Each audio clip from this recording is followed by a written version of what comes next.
तो hello guys, आप सबका स्वागत है मेरे यूट्यूब चैनल में। आज मैं गोल्डोवा की एक लेटेस्ट एपिसोड को लेकर आ चुका हूँ। ये एपिसोड स्टार्ट होती है और हम दिखाया जाता है एक साइंटिस्ट को जो एक एक्सपेरिमेंट करने जा रहा होता है। और हम देखते हैं कि वहाँ पर एक बंदा बैठा हुआ होता है जिसका नाम यान होता है, जो इन सब का हेड होता है। और हम देखते हैं कि वो साइंटिस्ट वहीं पर आ जाता है और बोलता है कि मैं 139 एक्सपेरिमेंट करने जा रहा हूँ, और वो स्टार्ट कर देता है। फिर हम देखते हैं कि एक पाइप में से, जिसमें से कुछ पार्टिकल्स होते हैं रेड कलर के, जो वक्स होते हैं, जो जा रहे होते हैं ह्यूमन बॉडी के साथ मिलने के लिए। वहाँ पर वो वक्स जाकर उस ह्यूमन बॉडी के साथ एडजस्ट हो जाते हैं। फिर हम देखते हैं कि कुछ टाइम के बाद का सीन, वहाँ पर वार्निंग लिख के जाती है और बोलते हैं कि ये म्यूटेट हो रहा है, ये आउट ऑफ कंट्रोल हो रहा है, हम इसे संभाल नहीं सकते।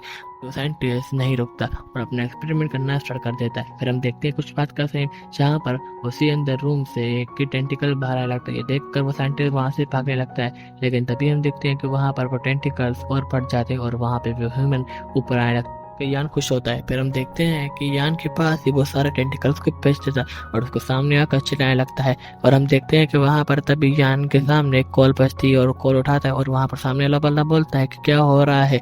और यान बोलता है कि अभी इसके फुल पोटेंशियल हमें मालूम नहीं, हम कुछ टाइम के बाद इसके सारे पोटेंशियल को बाहर लाएंगे और कुछ एक्सपेरिमेंट करने हैं बाकी बस। और वहाँ पर वो दूसरा बंदा बोलता है कि मैंने तुमको सारे पावर्स और रिसोर्सेस दिए, अब तुमको फेल नहीं होना और जल्दी करो। हम देखते हैं कि वो कॉल कर देता है और तभी वहाँ पर शायान उड़ता है और उस ह्यूमन के ऊपर एक पेट की तरह हाथ लगाने लगता है। और यहीं हमारा सीन शिफ्ट होता है और हम देखते हैं कि मार्केट में जहाँ पे लड़की मिल जा रही होती है कुछ सामान लेकर, तभी उसको एक कॉल आती है। जैसे वो कॉल उठाती है, हमें देखा जाता है दूसरे बंदे का नाम, जिसका नाम जैन होता है। और वो बोलता है कि तुम कहाँ, और मैं बोलती है कि मार्केट में हूँ कुछ सामान लेने के लिए। और हम देखते हैं कि जिनको जो कार में घूम रहा होता है, तभी उसको मीन दिख रही है और वहां पर उसके पास चला जाता है और उतर कर उसके पास बोलता है कि तुम ऐसे सामान क्यों रखा रही हो, पता है ना कि कितना भारी सामान है। और उसे उठाकर कार में रख देता है और वो दोनों साथ बैठ जाते हैं। फिर हम देखते हैं कि वो ऐसे ही आगे चल रहे होते हैं, तभी जिन बोलता है कि मुझे पता है तुम लूजो को मिस कर रही हो ना मैं। और मैं बोलता कि नहीं, ऐसी कोई बात नहीं है। वहां पर जिन बोलता है कि हाँ मुझे पता है तुम ब्लश भी कर रही हो। और वहां पर फिर मैं बोलती कि नहीं, ये गर्मी है इसलिए ऐसा तुम्हें समझ रहा है। बोलता है कि लूजो ने अभी अपनी फैमिली खोई है, ये बहुत उसकी खुशकिस्मत है कि उसे तुम्हारी जैसी लड़की मिली है। और वहां से ऐसे ही बातें करते हुए आके चले जाते हैं। यहाँ से शिफ्ट होता है और हमें दिखाया जाता है डुडू को, जो पेट पे पड़ी होती है और उसे घबरा रही होती है। और हम देखते हैं कि वहां पर लूजो उसके सारे पसीने पहुंच रहा होता है। वहाँ पर मिस्टर शाह बोलते हैं कि लूजो अपनी पावर को यूज करो और डुडू को ठीक कर सकते हो तुम। फिर हम देखते हैं कि वहां पर लूजो अपनी पावर को यूज करता है और गोटोबा को बाहर बढ़ा लेता है, जिससे डुडू कुछ ही टाइम में उठ जाती है। और वहाँ पर मिस्टर शाह देखकर बहुत खुश होते हैं और बोलते हैं कि डुडू तुम ठीक हो ना। और डुडू बोलते हैं कि हाँ मैं ठीक हूँ, और ऐसे बात कर रहे होते हैं। तभी हम देखते हैं दरवाजा नॉक होता है और जाकर लूजो दरवाजा खोलता है। सामने देखते हैं कि वहाँ पर जिन और मी होते हैं, दोनों अंदर आ जाते हैं। और हम देखते हैं कि मिस्टर शाह को जो बोलते हैं ये दोनों कौन है। और मिस्टर लूजो बोलते हैं कि यह दोनों मेरे स्टोर के साथी हैं, मेरे पार्टनर से मी और जिन। वो दोनों अंदर आकर किचन में सामान रख देते हैं। मी बोलती कि छोटी सी लड़की कौन है। और वहां पर लूजो बोलते कि ये, और वहां पर तभी मिस्टर शाह बोलते हैं ये इसकी बहन है, ये हमारे रिश्तेदार है इसीलिए यहाँ पर रहती है और इसे अंकल कहती है ना। लूजो बोलते कि हाँ हाँ तुम ठीक बोल रहे हो। और ये देख कर जिन थोड़ा घबरा जाता है और उसे कुछ शक होता है। फिर हम देखते हैं कि वहां से वो चली जाती है और खाना बनाने बैठ जाती है। और वहां पर फिर हम देखते हैं कि मिस्टर शाह को कॉल आती है और बोलते हैं कि मैं पैसे लूंगा और मैं आ रहा हूँ। और वहां पर मिस्टर शाह बोलते हैं कि लूजो तुम भी जाओ मिस्टर हॉन्ग के पास मिलने के लिए, मैं भी वहां आता हूँ। और वहां पर लूजो और मिस्टर शाह जाने लगते हैं। और वहां पर मिस्टर शाह जैसे ही बाहर निकल रहे होते हैं, दरवाजे पहुंचते हैं, वहां आ जाती है डुडू के साथ। और डुडू बोलती है कि तुम कहाँ जा रहे हो दोनों।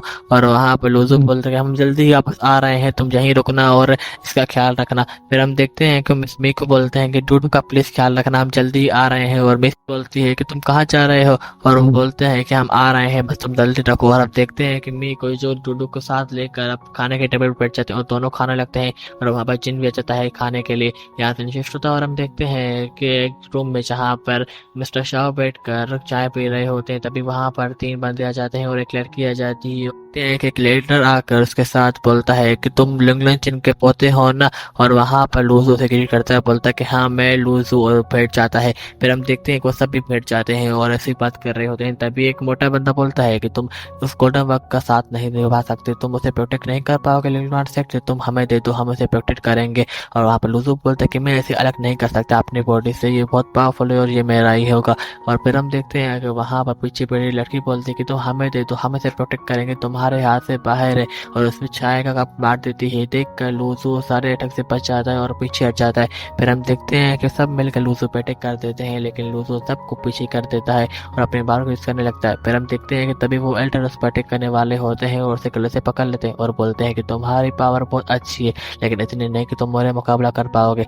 तभी हम देखते हैं कि वहाँ पर कोड जाता है और देखने लगता है और उसको बहुत गुस्सा आ जाता है। देखते हैं कि एल्डर देख कर घबरा जाता है। तभी हम देखते हैं गोल्डन वर्क जाकर उस एल्डर पर अटैक करने वाला होता है, लेकिन तभी वहाँ पर एक ओल्ड मैन आ जाता है। मिस्टर इसका नाम मिस्टर हॉन्ग होता है और वह कर उसको बचा लेता है। तभी हम देखते हैं कि लूजू अपनी पावर यूज करते हुए गोल्डन वर्क को रोक देता है और हॉन्ग बोलता है कि तुम्हारी ये पावर बहुत अच्छी है। फिर हम देखते हैं एल्डर को जो बोलता है कि मिस्टर हॉन्ग, आपको ये पावर यूज करने की जरूरत नहीं थी, आप बहुत पूरी हो चुके हैं। तभी हम देखते हैं कि वहाँ पर मिस्टर हॉन्ग गिर जाते हैं और बेहोश हो जाते हैं। यहाँ शिष्टाचार हमें दिखाया जाता है। मिस्टर जाओ को जो घूम रहे होते हैं, एक कॉइन के साथ खेल रहे होते हैं। देखते हैं कि एक लेडी को जो इन्फेक्टेड होती है वर्क से, जैसे पहले वो मीडिएट बंधा हुआ था।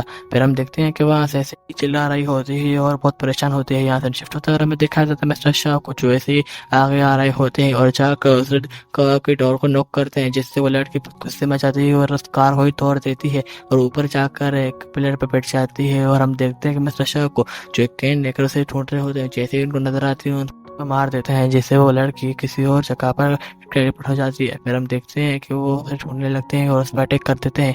ऐसे ही वो कॉम्बैट फाइट चल रही होती है। फिर हम देखते हैं कि उस टाइम के बाद का सीन जहाँ पर मिस्टर शाह अपनी पावर यूज कर रहे होते हैं और हाथ पे कुछ सिंबल बनाकर उस लड़की पे अटैक कर देते हैं, जिससे वो लड़की पीछे जाकर गिर जाती है और अपने टेंटिकल्स को बाहर निकाल देती है, उड़ती है। फिर हम देखते हैं कि मिस्टर शाह को जो अपने एक कॉइन से भरी हुई स्वॉर्ड को बाहर निकाल देते हैं और बनाकर उस पर अटैक कर देते हैं। फिर हम देखते हैं कि वो टेंटिकल से भरी हुई लड़की उस स्वॉर्ड को रोकने लगती है, वहीं पर वो स्वॉर्ड टूटने लगती है। फिर हम देखते हैं कि वो लड़की वहां से भाग जाती है और फिर हमें दिखाया जाता है मिस्टर शाह को जो बोलते हैं कि ये कॉइन वाली स्वॉर्ड तो बहुत बेकार है, मुझे नेक्स्ट टाइम वुड वाली स्वॉर्ड लेकर आनी पड़ेगी। और हम देखते हैं कि वहां आता है और बोलता है कि ये मेरी कार है और यही हमारी आज की एपिसोड खत्म होती है। Thank you, bye bye.